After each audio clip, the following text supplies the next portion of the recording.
All right. Hello, everybody, and welcome to another episode of Curious J Talk. So I'm here with my brother. Hello. And we're going to talk about Captain Marvel and all the things she has said, which is a lot. It's quite a bit. So let's get started. I want to see what his reaction is. So we're going to start off with what her whole thing is. It says, Larson wanted the critics and journalists to come from more diverse backgrounds, hoping to speak to more disabled writers, women of color, and other people who don't get as many opportunities. So apparently, dude, there's a bunch of white people running around there going, no, you are a woman of color, you are disabled. You cannot have an opportunity to be a critic. That can't be. Listen to this.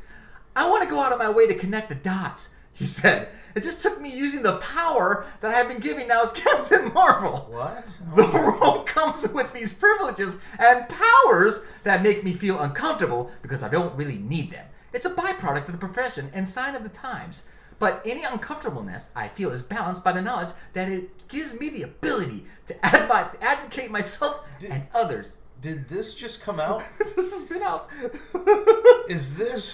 Did she do this after the other crap she said? No, this is like the first thing, one of the first things Okay, she so started this going is with. still, all right, because I was about to say, I think someone must have talked to her by now, and she's going to say that. So this is just part of This it. part here, it took me using the power. No, apparently, She has power. apparently she's Captain Marvel. Exactly. Not. It took me using the opportunity that I have been giving. And no, she has the power. She's just not phrasing good at all. And again, I want to go out of my way. Like it's inconvenient for her to. But as we were saying, phrasing. How come no one else in any superhero movie talks like this? That's the point everyone's making. That is amazing. It is, isn't it? I mean, what are the odds that all of this is just a misunderstanding? You know, and it's not just once; it's multiple times. She's doing it over and over and over again, and you're just like, Disney's got to be going, stop. So she's hoping to speak to more disabled writers, Which like I understand journalist what she's Kia Brown, saying, who's but cerebral palsy. wait till it goes. Yeah, journalist Kia Brown, who has cerebral. This is a person that she got in touch with. She requested to do have her interview her. And she told her... Is this the lady that she said this was the interview of her life and everything? Yeah, this is it right here. What she said is game-changing and the biggest opportunity she's ever had. Oh, that's it. And basically, after asking her why she selected, But think about this for a second. She's privileged. So they had this interview. There's no game change. Nothing changed. The game's the same. This is game-changing is what she said. There was no game-changing. Did she mean game-changing for Kia Brown? Yes. For her life? No, I think she said it was much better since then. Since she interviewed her. Well, it's the biggest opportunity she had. I don't know if she has, but no one's talked about this interview. And the game-changing part, nothing has changed. She's acting like basically once you interview me, everything's gonna change. It's game-changing. Well, yeah. So here's what she said to Kia Brown. She goes, about a year ago, I started paying attention to what my press looked like and the critics reviewing movies, and noticed it appeared to be overwhelmingly white and male. So I spoke to Dr. Stacy Smith at the USC Annenberg Inclusion Initiative, who put together a study to confirm that. Moving forward, I decided to make sure my press days were more inclusive. After speaking with you, the film critic Valeria Complex, and a few other women of color, it sounded like across the board they weren't getting the same opportunity as others. When I talked to the facilities that weren't providing it, they all had different excuses. Yeah, I remember your other one where you're talking. It was an excuse. It's a reason. It's a reason. Than excuses. Yes, and right. To me, isn't anybody allowed to critique a movie if they want to? There's absurd. No one stopping anybody. First of all, the majority of everyone watching these movies are 40-year-old white people. Yes! I mean, everyone I know, we're 40. Yeah. And not even just white, it's 40-year-old males. Yes, it's and it really, it's anyone that wants to watch it. I don't know. Exactly. I'm not seeing these people need to be watching this and not them, or they should be critiquing. Not as a matter of fact, who do you want people to critique your movie that aren't watching it? People that don't normally watch it? Or... Exactly. I don't know what she's trying to say. Here's the thing. Somebody wrote this here. A person should be judged not on their sex or race, but the quality of the character and, in this case, their work. So that's another thing there. So you want somebody who knows what they're doing. So if you're going to take away okay, these white guys, I don't want them to do it. And they could be fantastic at critiquing, but I want these colored people, or colored women of color to do it, who are not as good. So you're taking opportunities away from people who deserve it. And it's just... It's idiotic. It is idiotic, you know, and no one's saying these other, you know, women of color are, you know, qualified, but you're going to eventually, it's going to happen where somebody who is qualified, it's not going to get, you're playing the fair game, and the fair game is bad, and I deal with it every day at work. What were those two guys, Siegel and... I was going to say that. What were those guys, what were they thinking about we're going to get that in a second. I mean? Oh, okay. Because that was perfect. And basically, here's another thing somebody said. The majority of critics are white males. Well, that's... Right, and he goes, by and large, women go into other fields. They don't do that because nowadays they do more are, but for the most part they don't. So it's majority of white. It's not like there's a white cabal, I had said in my video, the other one, that are white people going, women of color cannot. Yeah, women of color, men color, no. It all has to be white people. That is it. White men over 40. So this is so weird. Yeah, and here's something else she was saying. Am I saying I hate white dudes? She said. Basically, she repeated twice more during her speech. She answered with a sneer. No, I'm not. She said it 3 times. Right. When you say it 3 times, you're like, you might have a problem there. He goes, but if you make a movie that is a love letter to women of color, there's an insanely low chance a woman of color will have a chance to see your movie, which is crap, and review your movie. Again, crap. That part there. Will have a chance to see your movie. Who's stopping her from going to the movies to see it? I don't know what she's talking about. I know. When you read it and you see the things, it's hard to tell people this. This is one of the worst interviews. And this is multiple interviews, by the way. These are multiple times. The ego. Holy shit. And that's why I want your opinion, because you haven't seen all this. And everyone's talking like this is... Only the first video you talked right, about. But I remember that. You don't see it as I'm in the looking, news. No, as I'm looking at this... Here's more of it. The audience are not allowed enough chances to read public discourse on these films and by the people the films were made for. I do not need a 40-year-old white dude to tell me what didn't work for him about A Wrinkle in Time. It wasn't made for him. I want to know what it meant. Women of color, to biracial women, to teen women of color. What do you mean it wasn't made for him? And I don't... to what you had said earlier, Siskel and Ebert, you're going to tell me they couldn't... They're not allowed to. A Wrinkle in Time? They would actually say, we were gonna review this movie, but Captain Marvel said we can't. So we're not allowed to. Yeah. Unbelievable, dude. I mean, that is so dumb. So in her logic, apparently they can only review like Schindler's List and shit like that. Her logic, a football movie a woman can't review because it's not made for them. It's made for men. A cartoon nobody can review but kids because it's made for them. I mean, what the hell is she talking about? It is the worst. I don't know what she's saying. I'm trying to be okay with it, saying I know what she's trying, but it's hard to understand what she's trying to say because she keeps saying the wrong things. It's not just once or twice; it's over and over and over again. I mean, I can watch a movie. I can watch a movie and say I can't watch Black Panther and critique it. Why does it say women of color, biracial women, to teen women of color, teens are biracial. What the hell? Does this include men? The kids that are biracial? I mean, men are biracial? I mean... I tell you what.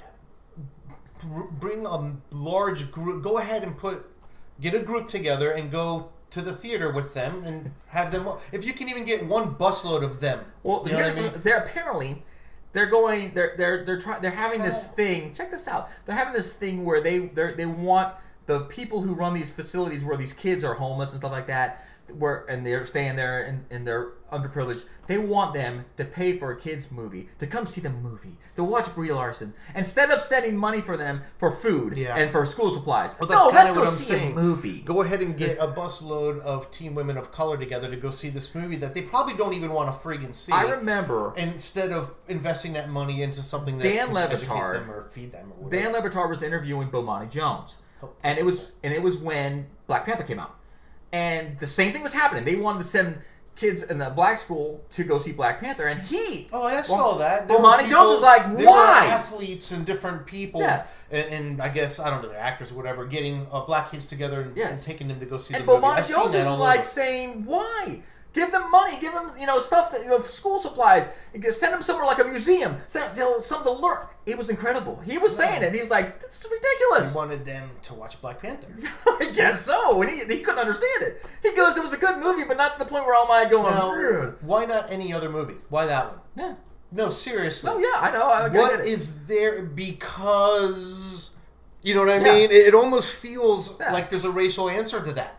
Yeah, it is. Why are you taking him to see that movie? But that's what she was doing the same thing. So no, that's exactly what she's saying. Which is, I mean, I'm not going to go see the movie. Apparently, yeah, I can't. I'm not allowed. Well, no, I'm going to have so much white man guilt. Now here's the 40-year-old thing. white man guilt. I can't. We're of Spanish descent. We're half Cuban, half Puerto Rican. Our blood is we're Cuban Ricans, but we even can though see. we were born and raised here. We are white men. We're the best. We have a little of everything. We have a black aunt, Yona, for Christ's sake. Yep. We have no filter. Nope. I mean, we're not biased. Excuse me. We have no blinders on. We see everything. We call out for what it is. This. Check this out. So here's another thing we're there. The smiling controversy. This is going to be great. You watch. Okay. Captain Marvel's serious expressions have been controversial since the first trailer arrived in September. Some fans went so far that they digitally added a smile on her face on the official photos and posters. Recently, Captain Marvel star Brie Larson revealed the script actually predicted this backlash. The script, they're going to hate this. There's even a scene in the movie where someone asked Carol Danvers to smile more in the movie. According to Larson, this wasn't in response to the fan reaction. This is her saying this. No, that was it just in the movie already. We'd shot that. Just the depiction of the female experience.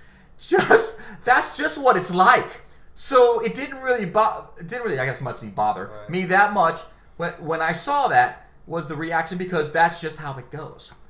Wait, what? It happens, she added. This is part of why art depicts the female experience is so important, because on one hand, for women and girls, it allows us to go, oh, I had that experience too. And those that aren't in our bodies can go, wait, that's happened to you? We've got to do better. Oh my God. So apparently... You have to be... So apparently, someone, hey, you should smile more. And I'm thinking, what's so bad about that? You can't say that, I'm a woman. She's in angry face because that's how women are treated in real life. Apparently, dude. Here's my. I don't. By the way, so this is some. By the way, this is something else I want to say. She had to walk back some of her comments before. She said, "What I'm looking for is to bring more seats up to the table. No one is getting their chair taken away. There's not less seats at the table. There's more seats at the table." And I'm picturing this of what the whole smiling controversy. She's at the table with Kevin Feige, who runs Marvel. And she's sitting there with her arms crossed and pouting. Just so she goes to say something. So they ask her, Brie, what did you mean by that? And I'm picturing this. They show Brie on the screen, and a little finger comes over from the screen. It's Kevin Feige's finger. Goes to the bottom of the lip, and she starts going, I love all white men. Men are awesome. I want them to come see my movie. And she's just sitting there with an ugly face, just pouting. That would be the greatest thing I've ever seen. Man. Or when she goes to do an interview, they dub her. When she goes to talk, I love white men, man. So I'm not saying that. Or like in Conan, they cut out the mouth when this guy was talking. They can do that for her. And they can actually use a man's voice. It really doesn't matter. That would be even better. Men are awesome. Wow. They should come to my movie. That is amazing, man. Yeah, check this out. Okay, and the fact that she says that, like it's a bad thing that men say, oh, you should smile more. Dude, I smile all the time. It's a... I don't know what she's talking about. I know people who don't smile, and who cares? Listen, we just went to Sonny's. Every person was smiling in there. I get so every man, every woman. When a woman is smiling, is it bad? I don't know what the fuck she's... Excuse me. I don't know what she's talking about. That's the thing. All right. Look. Oh, I have that. So basically, she's saying they have this in the movie just because it's an experience that women have. It's a bad experience that men are asking. Hey, you should smile more. It's like, okay. Wait, that's happened to you? We've got to do better. What do you mean we got to do better? I mean, you know, I've had people say that to me. I've had girls say that to me. That I should smile more. I don't take offense to that. Because I naturally have my face is like stern. It just falls that way. It looks like I'm concentrating, and I'm just sitting there thinking, hey, what's so serious? You should smile. What? Now you know what we go through. Man, I can't believe you just said that. You know, telling me to smile. You know that hurts me at the core. Happening? I mean, I am absolutely. I'm offended. She's wanting a world, a Captain Marvel world. She's not going to be able to live in. I mean, it doesn't exist. What she's thinking. And how do people do this? They get a little fame. Someone says, "We love you because we saw you," and all of a sudden they think their thoughts is what should be ruling the world, and everything they think is right. It's ridiculous. In the same interview, during the same interview, Marvel Studios' first female co-director, Anna Bowden, revealed that online backlash didn't surprise her. Additionally, she confirmed that the scene wasn't a response to smiling controversy. It was always in the script, she said. It's not an uncommon thing for women to hear, so it doesn't surprise me at all that it was in social media. But I think a lot of women can relate to that moment. What moment? What are you talking about? Someone saying smile? I don't get it. Is that what she's talking about? That scene? Yes! So they don't like... I never realized... I've never heard of such a thing as an issue for women. Either. I didn't know women got to get... Did someone tell you to smile today? Yes. Oh, no. No wonder you're such a bad mood. Man, Damn it. I'm so sorry, man. I feel for you. Day. We gotta do better. We gotta put this in a movie so people understand. Man, this is terrible. So, this is such... We really gotta do better. Yeah, apparently. So in Entertainment Weekly... and here's another. She was with Samuel Jackson in an interview. I have to believe in Samuel Jackson's head. He's going, God dang it. Sam will not say no. No. But I bet you in his head he's going, will you please shut up? Let me just stop talking. He's not going to say it. He'll never will. Sam will do. Well, he won't say no to anything. Sam, will you do Ben Gecko? Yes. He'll do anything. Would you do anything? Would you do an African American Brokeback Mountain? Heck yeah! Him and Shaq will do the Brokeback Mountain. Them together, they won't say no. They'll do everything. Every commercial. And you see a Shaq head. That's all you'd see. Just his head poking through the top of the tent. That's all you can see. And you see, mother! Oh, that would be fantastic. All right. Okay, back to... Sorry about that. That would be funny as heck. So Entertainment Weekly had an interview, and I'm telling you, he's probably like, God dang, how am I hooked up with her? By the way, now look at the intergalactic odd couple, Brie Larson and Samuel Jackson, returned to 1955 to fight aliens and sexism.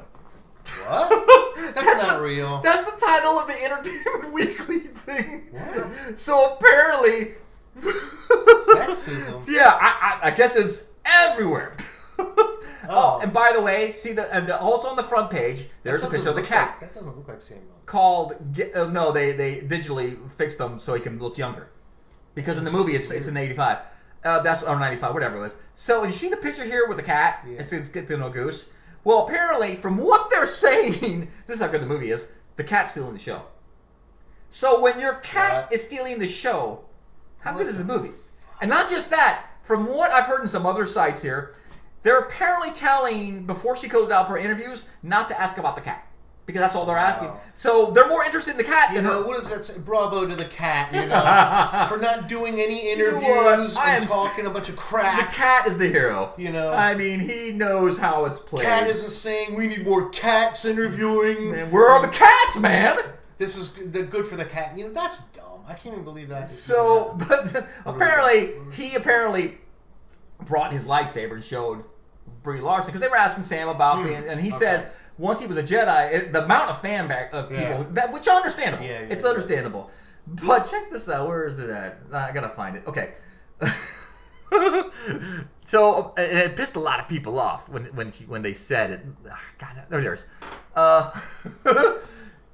She got here it is Larson. I got to hold his lightsaber. He brought to me on set on May 4th, and I cried. She cried because he held his lightsaber. It was so cool. I want to be a Jedi. Hold on, we're not done yet. Where is it? So it's so apparently now she's interested in being a Jedi. Oh no! And God helps us. Don't do it. God. Come. Who Disney is it? Oh yeah. And don't do it. Yeah. Don't do it.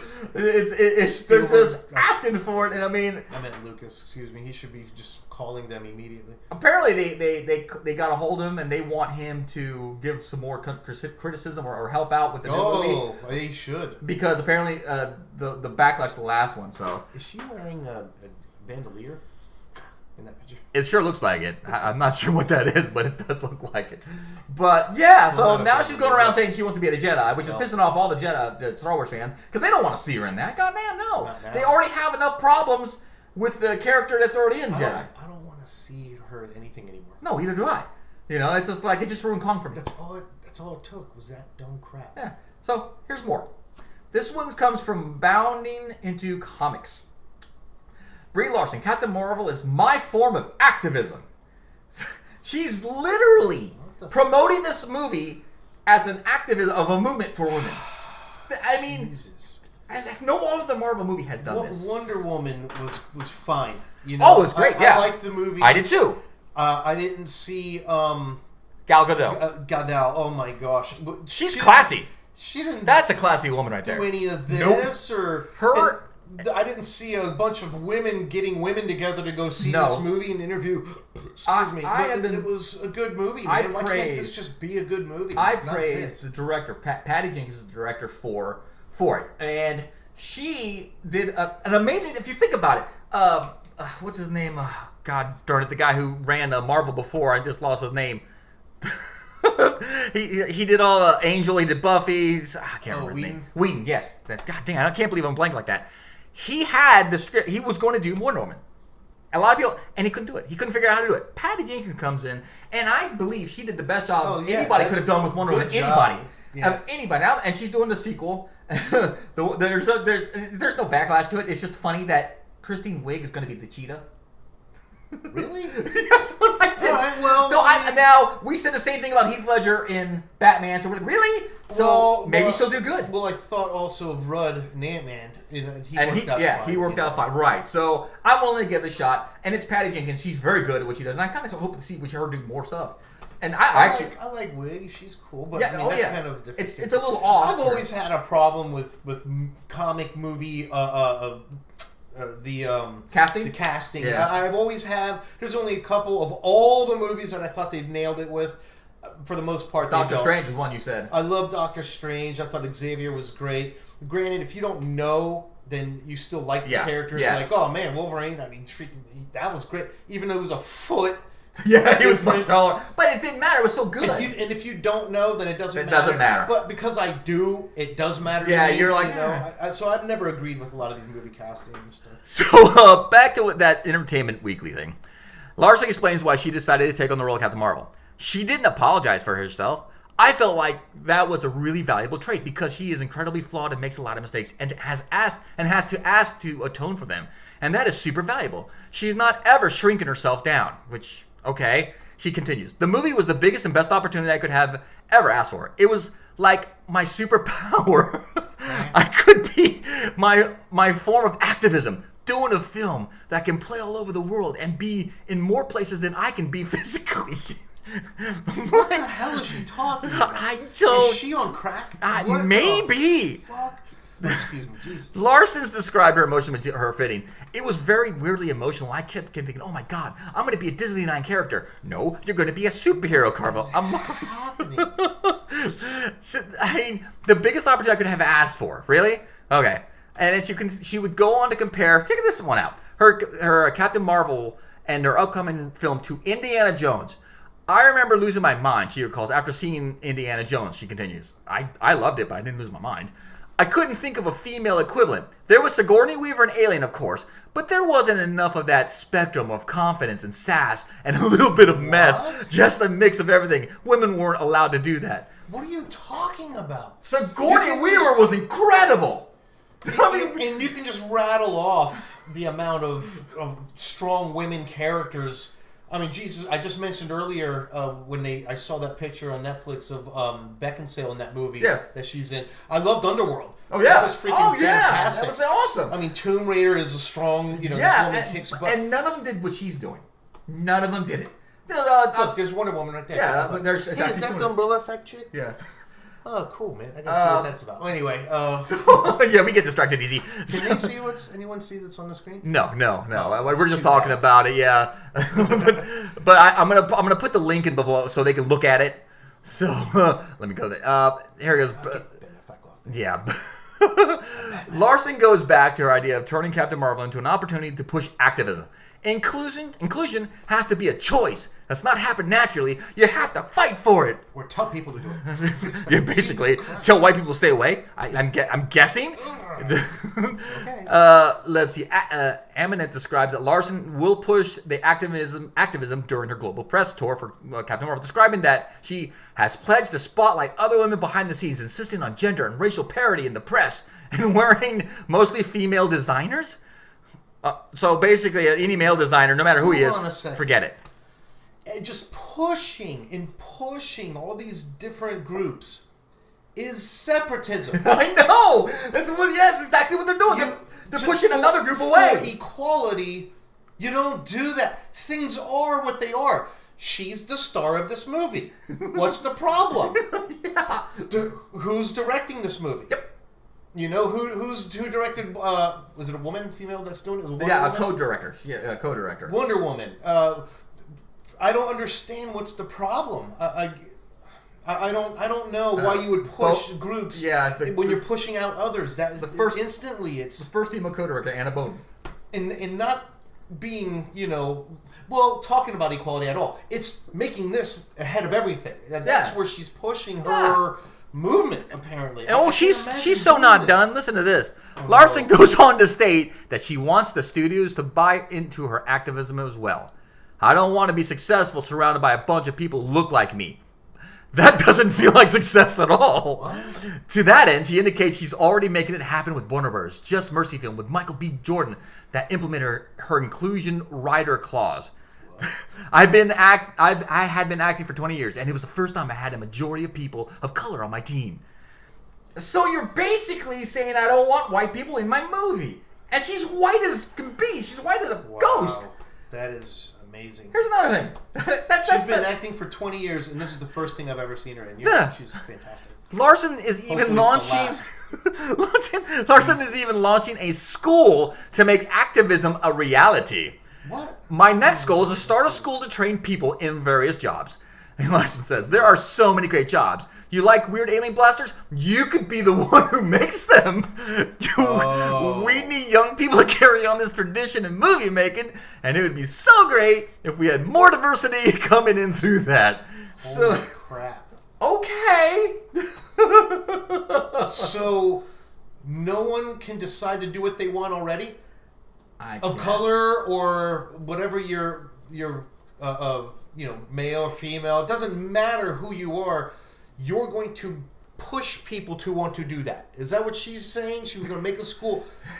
There aren't schools that you can get into movie making and special effects and all this stuff. Nobody is stopping anybody from any color or any race or doing anything. Literally any job in the world you can do. It doesn't matter who you are. Oh my gosh! You can go in any school for this. So, and to finish this the article off, it said, this is the site.